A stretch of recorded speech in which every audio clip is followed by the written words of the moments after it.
நண்பர்களே, cinema கதைப்போம் YouTube சேனலுக்கு உங்களை அன்போடு வரவேற்கிறேன்.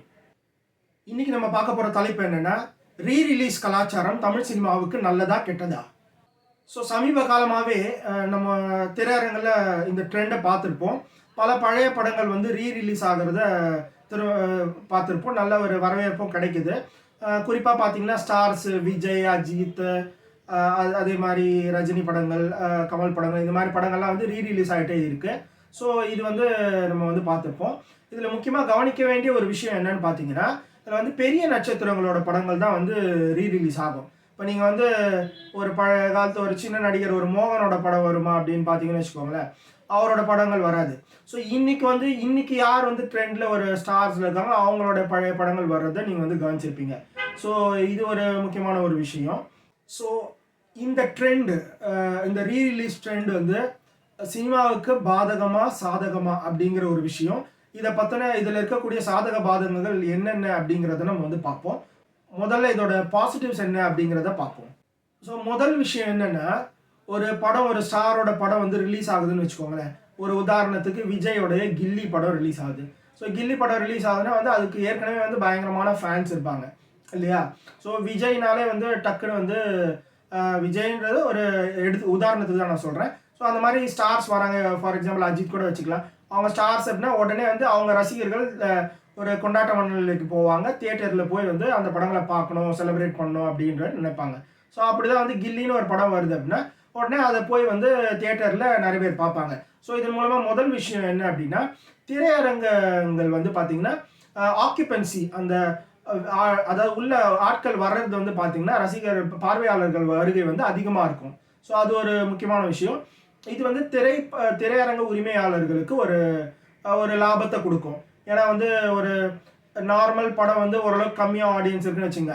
இந்த படம் ஒரு 10 நாள் போடுறாங்க. இப்போ இன்னைக்கு டேட்டே வந்து பார்த்தீங்கன்னா கிட்டத்தட்ட 3 நாள் கணக்குன்ற மாதிரி வந்து வந்துருச்சு. அதாவது சினிமா வந்து வெள்ளி, சனி, ஞாயிறு இந்த 3 நாளில் எப்படி கலெக்ஷன் எடுக்கிறதுன்ற மாதிரியான ஒரு ட்ரெண்டில் வந்து இன்னைக்கு அந்த நிலைமையில வந்துருச்சு. 100 நாள் சில்வர் ஜூப்ளி, 100 நாள், 50 நாள், 25 நாள்லாம் போய் இன்னைக்கு வந்து ஒரு 3 நாள் படம் ஓடிச்சுன்னா அது வந்து வெற்றி படம்ன்ற ரேஞ்சுக்கு வந்து இன்னைக்கு அப்படிதான் பிஸ்னஸ் இருக்கு.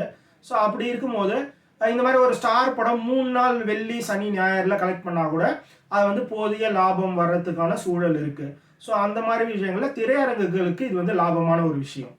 ஸோ இதன் மூலமாக என்ன நடக்கும் அப்படின்னு பார்த்தீங்கன்னா, ஸோ இப்போ இந்த ஸ்டார்ஸ்க்கான படங்கள் திரும்ப திரும்ப வந்து தியேட்டரில் வரும்னும் போது என்ன ஆகும்னா, இந்த மாதிரி நட்சத்திரங்கள் ஒட்டின படங்கள், இந்த மாதிரி ஹீரோயிசம், இந்த மாதிரியான விஷயங்களுக்கு வந்து ஆடியன்ஸ் வந்து அவங்களே அறியாமல் வந்து பழக்கப்பட்டுடுவாங்க. ஸோ அதனால் வந்து அந்த மாதிரி படங்கள் வரும்போது, ஸோ அந்த மாதிரியான வகையான படங்கள் வந்து வெற்றி பெறுவதற்கான கமர்ஷியல் ஸ்டார் பேஸ்டு ஸ்ட்ரக்சர். அதாவது பார்த்தீங்கன்னா இப்போ வந்து நடந்து வராருன்னா அவங்க காலையே காமிக்கிறது, அதுக்கப்புறமா வந்து அவங்களுடைய கையை காட்டுறது, அப்புறமா வந்து இடுப்பை காட்டுறது, அப்புறமா வந்து முகத்தை காட்டுறது, இந்த தலைமுடியை காட்டுறது. ஸோ இப்படி வந்து ஒவ்வொரு கட்டமாக அவளை காமிச்சு அப்படியே அந்த உருவ வழிபாடுக்கு வந்து கொண்டு வர்றது இருக்குல்ல. ஸோ இந்த மாதிரியான சினிமாக்கள் வந்து ஒரு வெற்றி வரவேற்பு மக்கள்கிட்ட பெறத்துக்கான ரசிகர்கள் மத்தியில், பார்வையாளர்கள் மத்தியில் அந்த மாதிரி படங்களுக்கான வரவேற்பு வந்து அதிகமாக போகும். ஸோ அது வந்து வெற்றி அடையறதுக்கான வாய்ப்புகள் அதிகமாக இருக்குது. ஸோ இது ரெண்டு தான் வந்து சாதகங்களாக நான் பார்க்குறேன். ஸோ இதில் இருக்கக்கூடிய பாதகங்கள், நெகட்டிவ்ஸ் என்ன அப்படின்னு நீங்கள் பார்த்தீங்கன்னா, இந்த மாதிரி ஸ்டார்ஸ் படங்கள்லாம் வந்து இப்போ முக்கியமான திரையரங்கள்லாம் வெளியிடும் போது என்ன ஆகும், ரீ ரிலீஸ்ன்ற பேரில் அப்போ என்ன ஆகும், ஏற்கனவே வந்து சின்ன பட்ஜெட் படங்கள்லாம் வந்து வெளியாகிறதுக்கே வந்து பயங்கரமான போராட்டங்களை சந்திச்சுட்டு இருக்கு இல்லைங்களா? ஸோ அப்படி இருக்கும்போது இந்த படங்களும் வந்து தியேட்டர் வந்து ஆக்குபென்சி ஆகி 3 நாளில் வந்து 3 நாளில் வந்து படங்கள் வந்து வெற்றி அடையும். 3 நாளில் கலெக்ஷன் வந்து சின்ன படம் கொடுக்கறத விட அதிக கலெக்ஷன் என்ன பண்ணுவாங்க, திரையரங்க உரிமையாளர்களும் இந்த படங்களை வெளியிடுறதுக்கு முன் வருவாங்க. அப்போ என்ன ஆகும்னா, சிறு குறு படங்கள்லாம் வந்து ரிலீஸ் ஆகிறது வந்து தாமதமாக ஆகும். துரதிருஷ்டவசமாக வந்து நமக்கு வந்து பார்த்திங்கன்னா தமிழ் சினிமாவில் விஷால் மாதிரி ஒரு ஆட்கள் தான் வந்து அதாவது பொறுப்பில் இருக்காங்க. அவங்க வந்து பார்த்திங்கன்னா சிறு குறு படங்களே நீங்கள் வந்து வெளியிடாதீங்க அப்படின்னு சொல்லிட்டு ஒரு டிமோட்டிவேட் பண்ணக்கூடிய ஒரு மனநிலை கொண்டு இருக்கிறாங்க. ஸோ அப்படி இருக்கும்போது இந்த கலாச்சாரம் வந்து என்ன பண்ணணும்னா சிறு குறு படங்களை வந்து அழிக்கிற வேலையை தான் செய்யும். ஸோ அது ஒரு பாதகம் இந்த மாதிரியான ரீ ரிலீஸ் கல்ச்சர்னால.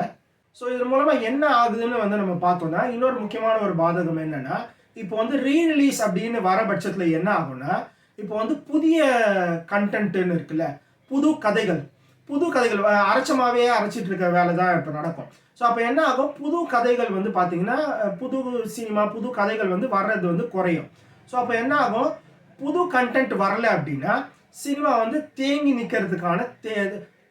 நிற்கிறதுக்கான வாய்ப்புகள் அதிகம். இப்போ புதுசாக வந்தால் தான் புது புது கதைகள் புது புது பரிமாணங்கள் எல்லாமே வந்து சினிமா வந்து வளர்ச்சியை நோக்கி போகும்.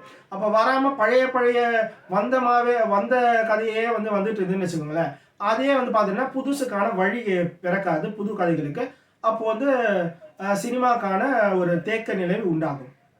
ஸோ இறுதியாக வந்து நம்ம வந்து பார்க்க வேண்டிய விஷயம் என்னென்னா, சினிமாவுக்கு வந்து செயற்கை நுண்ணறிவு அப்படிங்கிற தொழில்நுட்பம் கேடு விளைவிக்கிறதை விட மிகவும் ஆபத்தானது இந்த ரீரிலீஸ் கலாச்சாரம் தான் அப்படிங்கிற ஒரு விஷயம். இந்த கலாச்சாரத்தை வந்து பார்த்தீங்கன்னா சிறு குறு தயாரிப்பாளர்கள் முக்கியமாக கேள்வி எழுப்ப வேண்டிய ஒரு கட்டாயத்தில் இருக்கிறாங்க. அப்போ தான் வந்து அவங்க எடுக்கக்கூடிய படங்கள் வந்து வெளிவருவதற்கான வாய்ப்புகள் நல்லா இருக்கும். இல்லைனா வந்து நசுங்கி போகிறதுக்கான வாய்ப்புகள் தான் இருக்குது. ஸோ மீண்டும் ஒரு காணொளியில் சினிமா கதைப்போம் நண்பர்களே. நன்றி.